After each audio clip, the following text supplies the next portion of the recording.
Okay,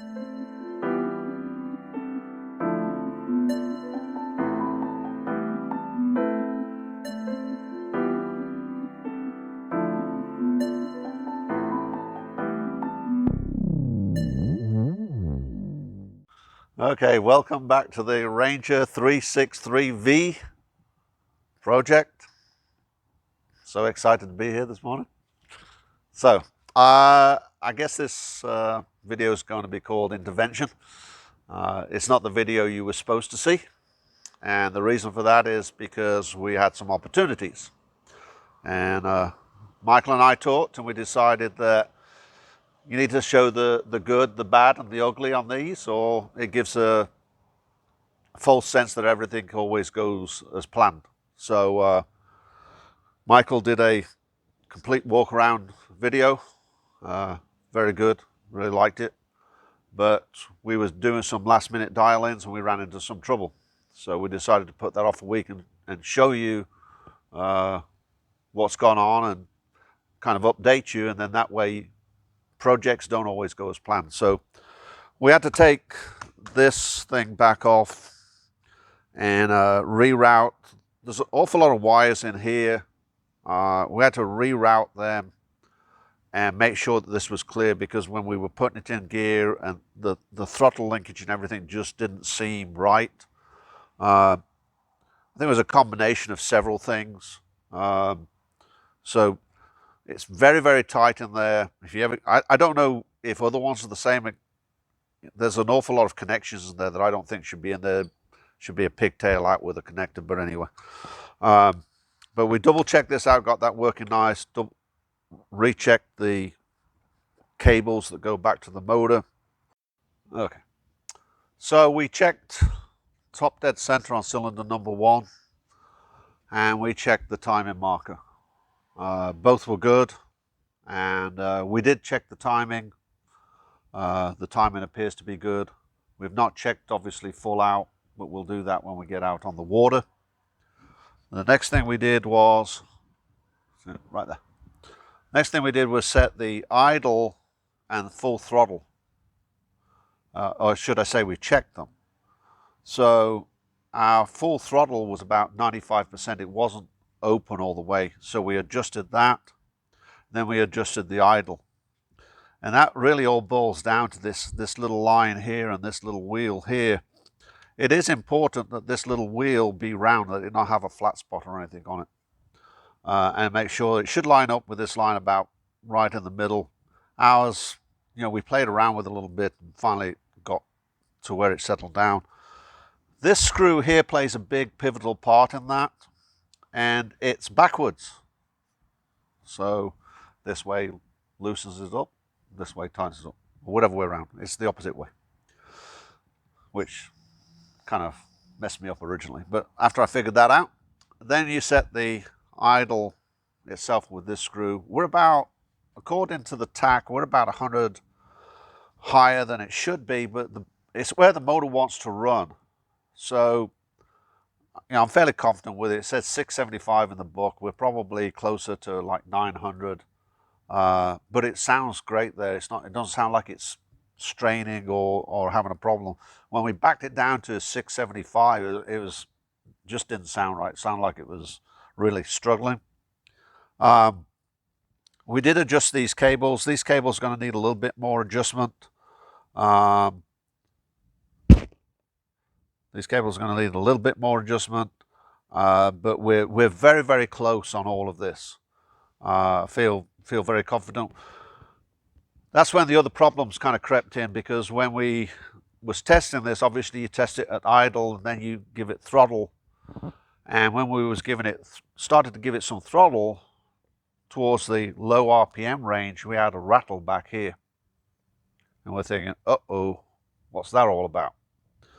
So we came back here and we tried several things, putting it in gear, out of gear, trying to figure out where the rattle was.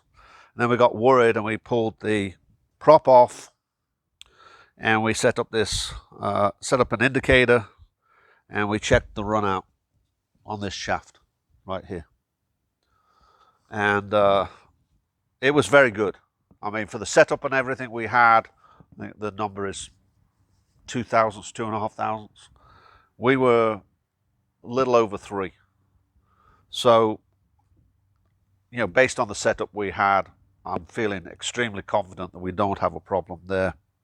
We went one step further and drained the lower unit oil out and went through it to see if we had any debris in it, or what have you. It was already brand new fluid in there, but you never know. So we went back through that, drained it out, went through it with a fine-tooth comb. There's nothing in there. There's nothing, no indications of there being a problem. So then we started it back up without the prop on it, and it sounds great. Okay.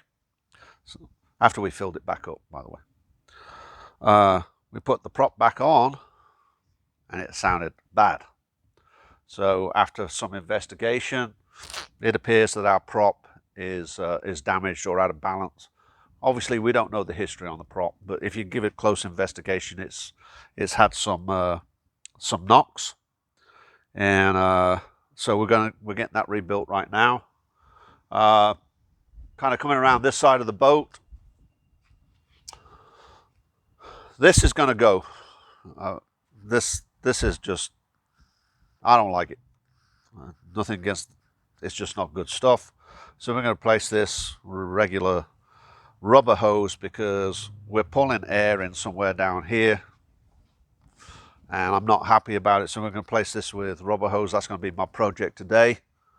And we're also replacing this connector that's in here.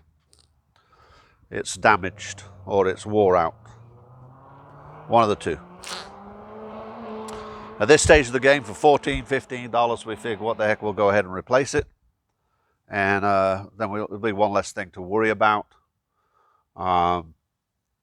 We are sucking some area, and I want that straightened out before we put it up there, because I don't want to be full throttle and this thing lean itself down because we're pulling air in or we're not getting enough fuel to the system. But I feel fairly confident. I'm 90% sure it's in this here. We did add an inline filter. I finally took my son's advice and put an inline filter in. You know, sometimes I don't do the things he tells me, but we did finally put an inline filter in. Obviously, that's to catch all the stuff from the fuel tanks. So let's see, what else did we do? Oh, yes. Yes. Well, just as well as the day was going, we noticed some red fluid down here. And come to find out, we have a leak from this bad boy up here. And so Michael decided just to replace the entire cap. It's $90, and I don't know why it's leaking. It shouldn't be leaking. We rebuilt it. We went through, rebuilt it, but sometimes things doesn't work out, and we just decided, well, to hell with it. We'll just go ahead and replace it.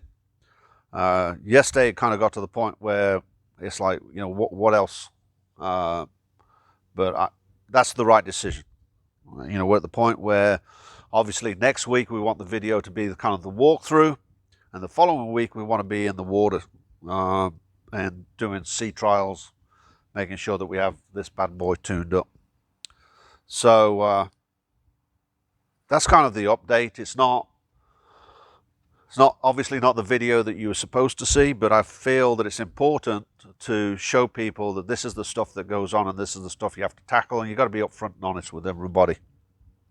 This boat will be going up for sale shortly. If you have an interest in it, contact us. I don't know how you contact us, but contact us.